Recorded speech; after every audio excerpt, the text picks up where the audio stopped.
Hi everyone, welcome to my channel. ಇವತ್ತು ನಾನು ತುಂಬ ಡೆಲಿಷಿಯಸ್ ಆಗಿ ರೆಸ್ಟೋರೆಂಟ್ ಸ್ಟೈಲ್ನಲ್ಲಿ ಕಡಾಯಿ ಪನ್ನೀರ್ ಹೇಗೆ ಮಾಡೋದು ಅಂತ ತೋರಿಸ್ತಾ ಇದ್ದೀನಿ. ನಾನು ಹೇಳ್ತಿರೋ ಈ ಮೆಥಡಲ್ಲಿ ನೀವು ಒಂದು ಸರಿ ಕಡಾಯಿ ಪನ್ನೀರ್ ಮಾಡಿದ್ರೆ ಪ್ರತಿ ಸರಿನೂ ಇದೇ ರೀತಿ ಮಾಡ್ತೀರಾ, ಅಷ್ಟು ಟೇಸ್ಟಿಯಾಗಿರುತ್ತೆ. ಇದನ್ನು ನೀವು ರೋಟಿ, ರೈಸ್ ಯಾವುದ್ರ ಜೊತೆ ಕೂಡ as A side dish use ಮಾಡ್ಬೋದು. ಸೊ ಬನ್ನಿ ಇವತ್ತಿನ ಈ ರೆಸಿಪಿನ ಶುರು ಮಾಡೋಣ. ಮೊದಲಿಗೆ ನಾವೊಂದು ಮಸಾಲ ರೆಡಿ ಮಾಡ್ಕೋಬೇಕು. ಅದಕ್ಕೆ ನಾನಿಲ್ಲಿ ಕೊತ್ತಂಬರಿ ಬೀಜ, ಜೀರಿಗೆ ಮತ್ತು ಸ್ವಲ್ಪ ಕಾಳು ಮೆಣಸನ್ನು ಒಂದು ಅರ್ಧ ನಿಮಿಷದವರೆಗೂ ಹುರ್ಕೋತಾ ಇದ್ದೇನೆ. ಇದನ್ನು ಕಲರ್ ಚೇಂಜ್ ಆಗೋವರೆಗೂ ಸ್ವಲ್ಪ ಹುರಿದ್ಬಿಟ್ಟು ಒಂದು ಸ್ಮೂತ್ ಪೇಸ್ಟ್ ಮಾಡ್ಕೋಬೇಕು. ನಾನಿಲ್ಲಿ ಸ್ಮೂತ್ ಪೇಸ್ಟ್ ಮಾಡ್ಕೊಂಡಿದ್ದೀನಿ. ಈಗ ಒಂದು ಬೇರೆ ಕಡಾಯಿಗೆ ಒಂದು 2 ಟೇಬಲ್ ಸ್ಪೂನಷ್ಟು ಎಣ್ಣೆನ ಬಿಸಿ ಮಾಡ್ತಾ ಇದ್ದೀನಿ. ಎಣ್ಣೆ ಬಿಸಿ ಆಗಿದ ತಕ್ಷಣ ಇದಕ್ಕೆ ಬೆಳ್ಳುಳ್ಳಿ ಮತ್ತು ಶುಂಠಿ ಹಾಕೋತಾ ಇದ್ದೀನಿ. ಈ ಬೆಳ್ಳುಳ್ಳಿ ಎಲ್ಲ ಕಲರ್ ಚೇಂಜ್ ಆಗೋವರೆಗೂ, ಅಂದರೆ ಒಂದು ಬ್ರೌನ್ ಕಲರ್ ಬರೋವರೆಗೂ ಇದನ್ನು ಎಣ್ಣೆಲಿ ನೀಟಾಗಿ ಹುರಿದ್ಕೋಬೇಕು. ಒಂದು ಕಲರ್ ಚೇಂಜ್ ಆದಮೇಲೆ ಒಂದು 2 ಮೀಡಿಯಮ್ ಸೈಜ್ ಈರುಳ್ಳಿನ ರಫ್ಲಿ ಚಾಪ್ ಮಾಡಿಕೊಂಡು ಅದನ್ನು ಹಾಕೋತಿದ್ದೀನಿ. ಈರುಳ್ಳಿ ಕೂಡ ಎಲ್ಲ ಗೋಲ್ಡನ್ ಬ್ರೌನ್ ಆಗೋವರೆಗೂ ಇದನ್ನು ಚೆನ್ನಾಗಿ ಫ್ರೈ ಮಾಡ್ಕೋಬೇಕು. ಇದು ಎಷ್ಟು ಚೆನ್ನಾಗಿ ಇದನ್ನು ಫ್ರೈ ಮಾಡ್ಕೋತೀವೋ ಅಷ್ಟು ಚೆನ್ನಾಗಿ ನಮ್ಮದು ಕರಿ ಬೇಸ್ ರೆಡಿ ಆಗುತ್ತೆ. ರೆಸ್ಟೋರೆಂಟ್ ಸ್ಟೈಲ್ನಲ್ಲಿ ಆ ಫ್ಲೇವರ್ ಬೇಕಂದರೆ ಇದನ್ನು ಚೆನ್ನಾಗಿ ಫ್ರೈ ಮಾಡ್ಕೋಬೇಕು. ಸೊ ಈರುಳ್ಳಿ ಎಲ್ಲ ಗೋಲ್ಡನ್ ಬ್ರೌನ್ ಆದಮೇಲೆ ಇದಕ್ಕೆ ಟೊಮ್ಯಾಟೋಸ್ ಹಾಕಬೇಕು.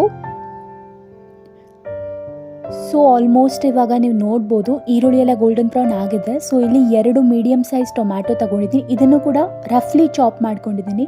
ಸೊ ಇದನ್ನು ಕೂಡ ಹಾಕ್ಕೊಂಡಿದ್ದೀನಿ. ಟೊಮ್ಯಾಟೋಸ್ ಕೂಡ ಎಲ್ಲ ಸಾಫ್ಟ್ ಆ್ಯಂಡ್ ಸ್ಮಶಿ ಆಗೋವರೆಗೂ ಇದನ್ನು ಚೆನ್ನಾಗಿ ಫ್ರೈ ಮಾಡ್ಕೋಬೇಕು. ನಾವು ಎಷ್ಟು ಚೆನ್ನಾಗಿ ಇದನ್ನು ಫ್ರೈ ಮಾಡ್ಕೋತೀವೋ ಅಷ್ಟು ಚೆನ್ನಾಗಿ ಈ ಕಡಾಯಿ ಪನ್ನೀರ್ ರೆಡಿ ಆಗುತ್ತೆ. ಈಗ ಇದಕ್ಕೊಂದು 10 ಗೋಡಂಬಿ ಹಾಕ್ಕೊಂಡಿದ್ದೀನಿ. ಗೋಡಂಬಿ ಒಂದು ಕರಿ ನಮ್ಮದು ಸ್ವಲ್ಪ ಥಿಕ್ನೆಸ್ ಬರೋದಕ್ಕೋಸ್ಕರ ಗೋಡಂಬಿ ಹಾಕ್ಕೋಬೇಕು. ಸೊ ಅದಕ್ಕೆ ಒಂದು 5ರಿಂದ 6 ಗೋಡಂಬಿ ನೀವು ಹಾಕ್ಕೊಳ್ಳೇಬೇಕಾಗುತ್ತೆ. ನಾನಿಲ್ಲೊಂದು 10 ಗೋಡಂಬಿ ಹಾಕಿದ್ದೀನಿ. ಸೊ ಇದನ್ನೆಲ್ಲ ನೀಟಾಗಿ ಫ್ರೈ ಮಾಡ್ಕೋತಾ ಇದ್ದೀನಿ. ಸೊ ಈ ರೀತಿ ಇದನ್ನೆಲ್ಲ ನೀಟಾಗಿ ಫ್ರೈ ಮಾಡ್ಕೋಬೇಕಾಗತ್ತೆ. ಟೊಮ್ಯಾಟೋಸ್ ಎಲ್ಲ ಸಾಫ್ಟಾಗಿ ಎಲ್ಲ ನೀಟಾಗಿ ಫ್ರೈ ಆದಮೇಲೆ ಇದನ್ನು ತಣ್ಣಗಾಗೋವರೆಗೂ ಬಿಟ್ಟು, ಇದು ತಣ್ಣಗಾದಮೇಲೆ ಒಂದು ಮಿಕ್ಸರ್ ಜಾರ್ಗೆ ಇದನ್ನೆಲ್ಲ ಟ್ರಾನ್ಸ್ಫರ್ ಮಾಡಿಕೊಂಡು ಇದನ್ನು ಒಂದು ಸ್ಮೂತ್ ಪೇಸ್ಟಾಗಿ ರೆಡಿ ಮಾಡ್ಕೋಬೇಕು. ಸೊ ನೀವು ನೋಡ್ಬೋದು ಈ ರೀತಿ ನಾನೊಂದು ಸ್ಮೂತ್ ಪೇಸ್ಟ್ ಮಾಡ್ಕೊಂಡಿದ್ದೀನಿ. ಇದನ್ನು ಸೈಡಿಗೆ ಇಟ್ಕೊಂಡು ಈಗ ನಾನೊಂದು ಬೇರೆ ಕಡಾಯಿನಲ್ಲಿ ಒಂದು 2 ಟೇಬಲ್ ಸ್ಪೂನಷ್ಟು ಎಣ್ಣೆನ ಬಿಸಿ ಮಾಡ್ಕೋತಾ ಇದ್ದೀನಿ. ಎಣ್ಣೆ ಬಿಸಿಯಾಗಿದ್ದ ತಕ್ಷಣ ನಾನಿಲ್ಲಿ ಕಟ್ ಮಾಡಿ ಇಟ್ಕೊಂಡಿರೋಂತಹ ಆನಿಯನ್ಸ್ ಮತ್ತು ಕ್ಯಾಪ್ಸಿಕಮ್ ಹಾಕೋತೀನಿ. ಆನಿಯನ್ ಮತ್ತು ಕ್ಯಾಪ್ಸಿಕಮ್ ಎರಡನ್ನೂ ಕೂಡ ನಾನು ಸ್ಕ್ವೇರ್ ಶೇಪ್ನಲ್ಲಿ ಕಟ್ ಮಾಡಿ ಇಟ್ಕೊಂಡಿದ್ದೀನಿ. ನಿಮಗೆ ಯಾವ ರೀತಿ ಶೇಪಲ್ಲಿ ಕಟ್ ಮಾಡೋಕ್ಕೆ ಇಷ್ಟನೋ ನೀವು ಹಾಗೆ ಮಾಡಿಟ್ಕೋಬೋದು. ಸೊ ಆನಿಯನ್ಸ್ನೆಲ್ಲ ನೀಟಾಗಿ ಫ್ರೈ ಮಾಡ್ಕೋಬೇಕು. ಈಗ ನಾನು ಇದಕ್ಕೆ ಕ್ಯಾಪ್ಸಿಕಮ್ ಹಾಕೋತಾ ಇದ್ದೀನಿ. ಈ ಕ್ಯಾಪ್ಸಿಕಮ್ ಎಲ್ಲ, ಆನಿಯನ್ ಮತ್ತು ಕ್ಯಾಪ್ಸಿಕಮ್ ಎಲ್ಲ ಚೆನ್ನಾಗಿ ಫ್ರೈ ಮಾಡ್ಕೋಬೇಕು.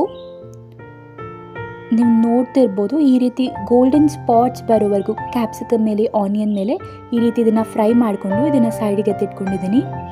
ಇವಾಗ ಸ್ವಲ್ಪ ಕಸೂರಿ ಮೇಥಿ, 2 ಪಲಾವ್ ಎಲೆ, ನಕ್ಷತ್ರ ಹೂವು, ಚಕ್ಕೆ ಮತ್ತು ಸೋಂಪು ತಗೊಂಡಿದ್ದೀನಿ. ಇದನ್ನೆಲ್ಲ ನಾವು ಕಡಾಯಿ ಪನ್ನೀರ್ಗೆ ಯೂಸ್ ಮಾಡಬೇಕು. ಈಗ ಬೇರೆ ಕಡಾಯಿನಲ್ಲಿ ನಾನು ಒಂದು 2ರಿಂದ 3 ಟೇಬಲ್ ಸ್ಪೂನಷ್ಟು ಎಣ್ಣೆ ಬಿಸಿ ಮಾಡಿಕೊಂಡು ಇದಕ್ಕೆ ಪಲಾವ್ ಎಲೆ, ಚಕ್ಕೆ, ನಕ್ಷತ್ರ ಹೂವು, ಸೋಂಪು ಇದನ್ನೆಲ್ಲ ಹಾಕೋತಾ ಇದ್ದೀನಿ. ಕಸೂರಿ ಮೇಥಿನ ನೀವು ಹಾಕಬೇಕಾದ್ರೆ ಈ ರೀತಿ ಕ್ರಷ್ ಮಾಡಿಬಿಟ್ಟು ಅದನ್ನು ಸ್ವಲ್ಪ ಕೈಯಲ್ಲಿ ಕ್ರಷ್ ಮಾಡಿಬಿಟ್ಟು ಹಾಕೋಬೇಕಾಗತ್ತೆ. ಇದನ್ನೆಲ್ಲ ಹಾಕೋದ್ರಿಂದ ತುಂಬ ಒಳ್ಳೆ ಫ್ಲೇವರ್ ಬರುತ್ತೆ. ಸೊ ಇದನ್ನು ಖಂಡಿತವಾಗ್ಲೂ ಹಾಕಿ. ಈಗ ನಾವು ಮಾಡಿಟ್ಕೊಂಡಿರೋಂತಹ ಮಸಾಲ ಪೇಸ್ಟನ್ನ ಇದಕ್ಕೆ ಹಾಕ್ತಾ ಇದ್ದೀನಿ.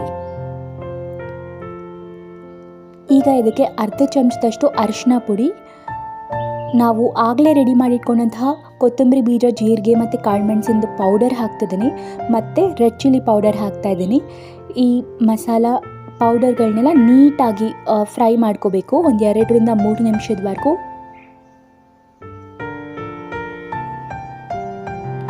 ಈಗ ಇದಕ್ಕೆ 1 ಟೇಬಲ್ ಸ್ಪೂನಷ್ಟು ಗರಂ ಮಸಾಲ ಪೌಡರ್ ಹಾಕ್ತಾಯಿದ್ದೀನಿ.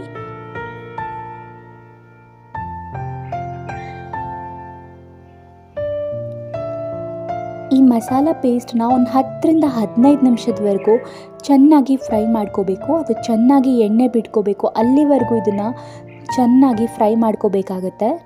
ನಿಮಗೆ ಆ ರೆಸ್ಟೋರೆಂಟ್ ಸ್ಟೈಲ್ನಲ್ಲಿ ಆ ಫ್ಲೇವರ್ ಬೇಕಂದರೆ ಇದನ್ನು ಚೆನ್ನಾಗಿ ಫ್ರೈ ಮಾಡ್ಕೋಬೇಕು. ಈಗ ರುಚಿಗೆ ತಕ್ಕಷ್ಟು ಉಪ್ಪನ್ನು ಕೂಡ ಸೇರಿಸ್ತಾ ಇದ್ದೀನಿ. ಇದನ್ನು ಎಷ್ಟು ಚೆನ್ನಾಗಿ ನಾವು ಫ್ರೈ ಮಾಡ್ಕೋತೀವೋ ಅಷ್ಟು ಚೆನ್ನಾಗಿ, ಅಷ್ಟು ಫ್ಲೇವರ್ಫುಲ್ ಆಗಿ, ಡೆಲಿಷಿಯಸ್ ಆಗುತ್ತೆ. ಸೊ ಮಿಕ್ಸರ್ ಜಾರ್ಗೆ ನೀರು ಹಾಕ್ಕೊಂಡು ಆ ಮಸಾಲ ಪೇಸ್ಟ್ನ ಮತ್ತೆ ಇನ್ನೊಂದು ಸರಿ ಹಾಕೋತಾ ಇದ್ದೀನಿ. ನಿಮಗೆ ನೀರು ಕನ್ಸಿಸ್ಟೆನ್ಸಿ ಕರಿದು ಎಷ್ಟು ಬೇಕೋ ಅಷ್ಟು ನೋಡಿಕೊಂಡು ನೀರು ಹಾಕ್ಕೊಳ್ಳಿ. ಒಂದೇ ಸರಿ ಜಾಸ್ತಿ ಹಾಕ್ಕೊಳ್ಳೋಕೆ ಹೋಗಬೇಡಿ. ನಿಮಗೆ ಕನ್ಸಿಸ್ಟೆನ್ಸಿ ಎಷ್ಟು ಬೇಕು ಅಷ್ಟು ನೀರು ನೀವು ಹಾಕ್ಕೊಳ್ಳಿ. ಈ ರೀತಿ ಇದು ಚೆನ್ನಾಗಿ ಎಣ್ಣೆ ಬಿಟ್ಕೋಬೇಕು. ಈಗ ಕನ್ಸಿಸ್ಟೆನ್ಸಿ ನಾನು ಈ ಲೆವೆಲ್ಗೆ ಇಟ್ಟಿದ್ದೀನಿ. ನಿಮಗೆ ಈ ಟೈಮಲ್ಲಿ ಉಪ್ಪೇನಾದರೂ ಇನ್ನೊಂದು ಸರಿ ಬೇಕಾದರೆ ಚೆಕ್ ಮಾಡಿಕೊಂಡು ಸೇರಿಸ್ಕೋಬೋದು. ಇದು ಚೆನ್ನಾಗಿ ಈ ರೀತಿ ಫ್ರೈ ಮಾಡ್ಕೋಬೇಕು. ಈಗ ನಾವು ಆಗಲೇ ಹುರಿದಿಟ್ಕೊಂಡಿರೋಂತಹ ಆನಿಯನ್ಸ್ ಮತ್ತು ಕ್ಯಾಪ್ಸಿಕಮ್ ಕೂಡ ಇದಕ್ಕೆ ಆ್ಯಡ್ ಮಾಡ್ತಾ ಇದ್ದೀನಿ. ಇದನ್ನೆಲ್ಲ ಹಾಕಿ ಒಂದು 5 ನಿಮಿಷದವರೆಗೂ ಚೆನ್ನಾಗಿ ಕುದಿಸ್ಕೋಬೇಕು.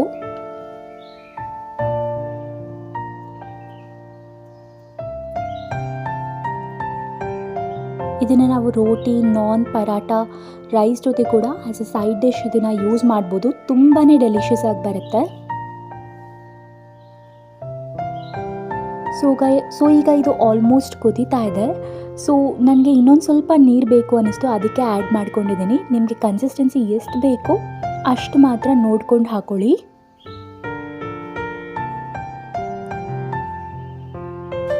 ಈಗ ಇದು ಆಲ್ಮೋಸ್ಟ್ ರೆಡಿ ಆಗಿದೆ. ಕೊನೆಯಲ್ಲಿ ನಾವು ಪನ್ನೀರ್ ಹಾಕೋಬೇಕು.